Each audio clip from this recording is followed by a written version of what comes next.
show you how to install your PSP 5.03 Gen A on your PSP 3000. So first you got to download the file that I provided and extract that to your desktop.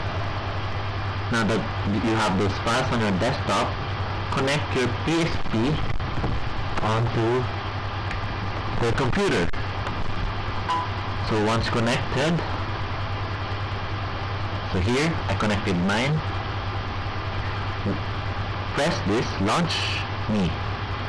Run that application. Click on PSP 3000 full, yes, and PSP unit drive. In that case, mine is G. See, it's G. You don't have to put the semicolon or colon or slash, you just put G and press start. Since I already did that, I won't press start anymore. So after doing that, disconnect your PSP. See, once you remove your PSP from your computer, go to your memory stick, press X. Here, you will have a file called installer loader. Press X on that. Cool eBoot. Then light. You will have something like this. It states that you can press L1 or L or R to flash the custom firmware, and press O to reboot.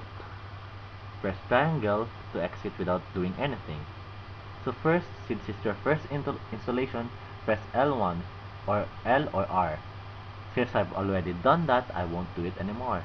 Then just press O if you're done flashing. There will be something that states done flashing. Okay, so since I've already done that,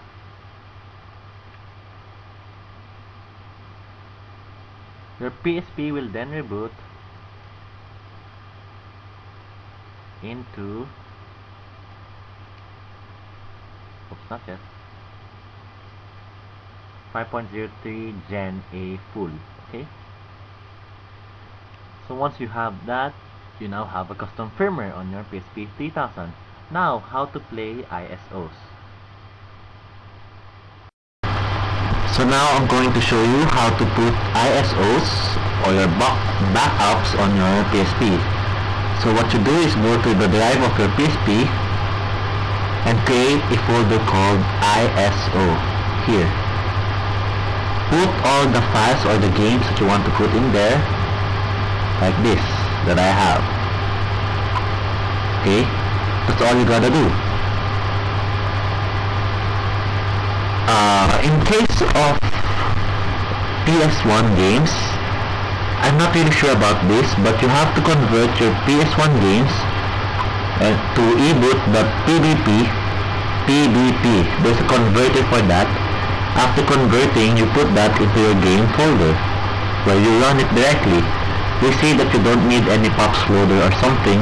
As long as you have your 5.03 Gen, you can run your PS1 directly via your PSP game folder, as long as you convert it to your eboot.pbp file.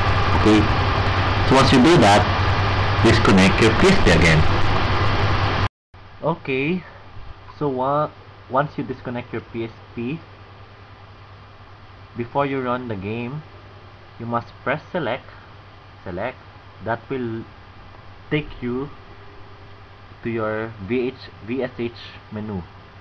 Sorry if it's quite blurry. Here it's called game categories, CPU clock, XMB, CPU clock game, the USB device, UMD, ISO mode. Here, when you're in your UMD ISO mode, search for Sony NP69 or NP9660. You must select that. Once selecting that, exit your VSH menu, then you can run your ISOs. see.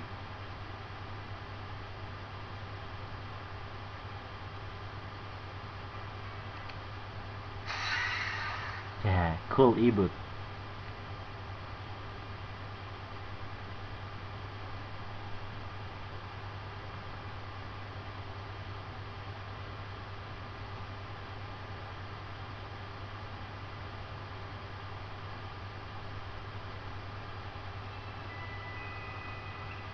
Okay.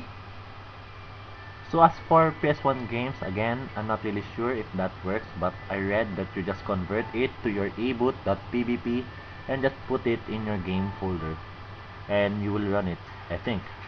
I want to try, but I don't have any more space in my memory stick. Okay? So thank you for watching.